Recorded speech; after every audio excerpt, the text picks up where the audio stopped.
Je suis reconnaissante de me dire qu'avec tout ce que j'ai traversé, je peux encore marcher, je peux encore faire du sport, je peux partir en vacances, je peux encore travailler et on ne se rend pas toujours compte, en fait, de cette chance qu'on a.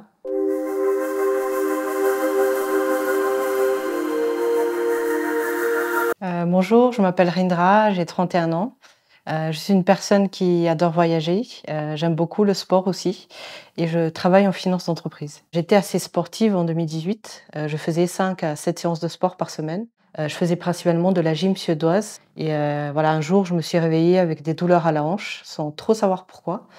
Quelques semaines après, je me suis blessé le coude, pendant un cours de sport et ainsi de suite et puis quelques mois après, je me suis blessé les genoux aussi.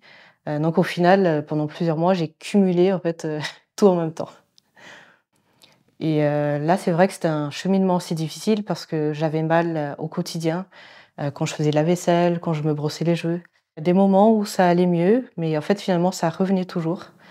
Je ne savais pas trop pourquoi et comme j'étais angoissée et j'étais très anxieuse au quotidien, voilà, finalement, les douleurs, en fait, elles restaient présentes et j'avais du mal, on va dire, à me calmer, si on veut. Parce que j'avais mal tout le temps et en fait, toute ma vie tournait autour de ça. Avant que ça n'arrive, j'étais pas quelqu'un d'anxieux. En fait, j'étais à un stade de ma vie où je venais d'avoir un boulot qui était dans un très beau quartier. Au sport, j'étais au top de ma forme, j'avais, des voyages de prévus. Donc en fait, j'étais anxieuse à cause de la douleur, mais plus j'avais mal aussi, plus je devenais anxieuse. Donc c'était un petit peu un cercle vicieux. Premier confinement, comme j'avais du temps, j'étais chez moi.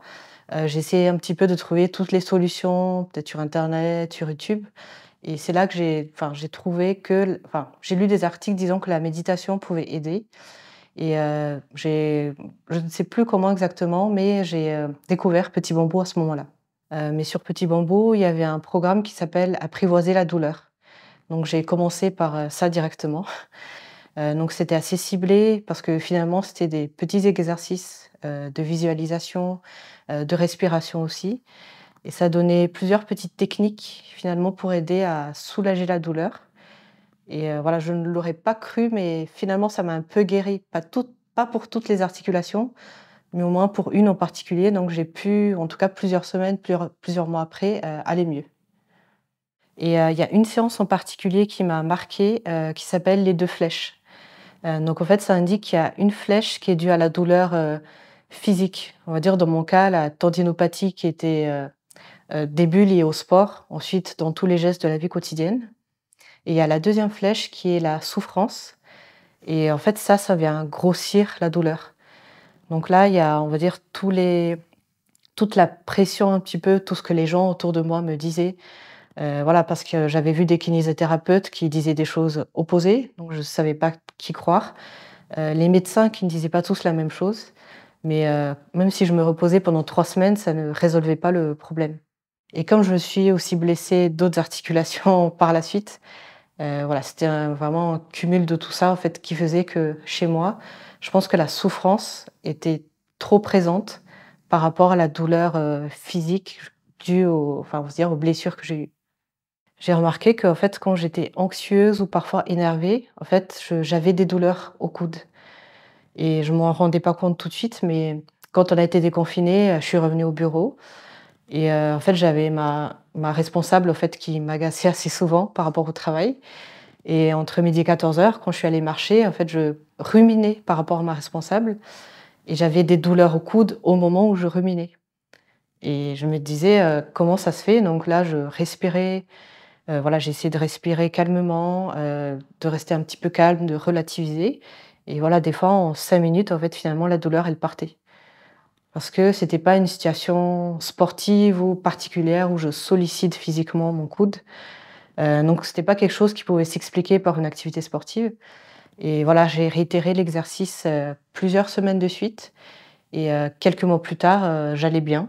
Donc je n'ai pas refait de rééducation, en tout cas pour cette partie du corps. Je pense que mes douleurs en bas du corps, elles sont dues un petit peu à ma morphologie, à mon hyperlaxité, à voilà, peut-être, l'ensemble de mon bas du corps qui peut s'expliquer physiquement. Au niveau du coude, même si j'ai aussi une hyperlaxité, c'est vrai que ça s'expliquait moins parce que voilà, j'avais tout le temps mal au repos et On m'a déjà dit, il y a plusieurs personnes qui m'ont dit, des ostéopathes ou un kinésithérapeute, que les douleurs au coude pouvaient provenir des cervicales. Et justement, il y a un ostéopathe qui m'avait dit ça une fois en disant, «Si tu as des tensions cervicales, même si tu n'as pas mal au cervical, c'est peut-être parce que tu es tendue et tu es anxieuse». Donc il m'avait conseillé d'aller voir un psy. Voilà, je je n'ai pas voulu voir de psy, mais effectivement après quand la méditation a bien fonctionné, j'ai compris en quoi est-ce que, voilà, les tensions finalement peuvent contribuer, en tout cas pour le haut du corps, à créer des douleurs. Alors j'ai commencé le programme en mars 2020, donc à peu près peut-être au mois de mai. En tout cas, j'allais vraiment beaucoup mieux et je dirais oui, à partir de mai-juin, j'avais quasiment plus mal. Par la suite, j'ai découvert, d'autres programmes, notamment il y a un programme qui s'appelle Sport et mental. Donc ça m'aidait à tenir, dans mes séances de sport en allant peut-être plus loin, un petit peu plus vite, un petit peu plus fort. Je fais aussi parfois des séances pour dormir, quand j'ai du mal à dormir. Donc il y a un programme sur le sommeil, un autre qui s'appelle, Voyage nocturne et c'est vrai que j'aime bien aussi explorer un petit peu, les méditations du jour, qui changent. Donc des fois, si je n'ai pas envie de m'impliquer dans un programme, je vais juste faire la méditation du jour.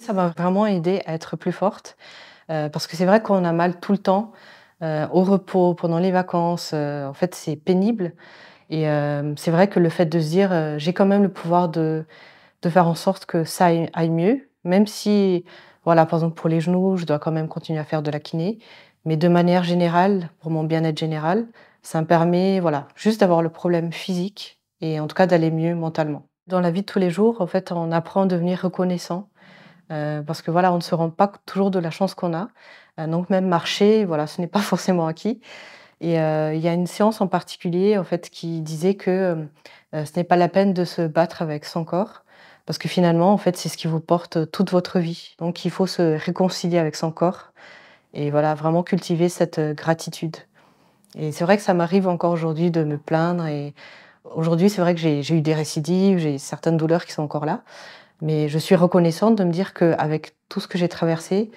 je peux encore marcher, je peux encore faire du sport, je peux partir en vacances, je peux encore travailler et on ne se rend pas toujours compte, en fait, de cette chance qu'on a, de pouvoir respirer et de vivre au quotidien. Je pense qu'il y a des gens qui souffrent et qui ne savent pas quoi faire. Voilà, si on regarde les forums où il suffit juste de tourner la tête, il y a des personnes, voilà, qui sont allées voir plusieurs médecins, plusieurs kinésithérapeutes, 5 ans, 10 ans après, qui ont toujours mal, en fait, des personnes totalement désespérées. Donc je me disais, si mon témoignage pouvait en aider quelques-uns, voilà, ça leur changerait la vie et c'est pour ça que j'ai accepté de faire ce témoignage.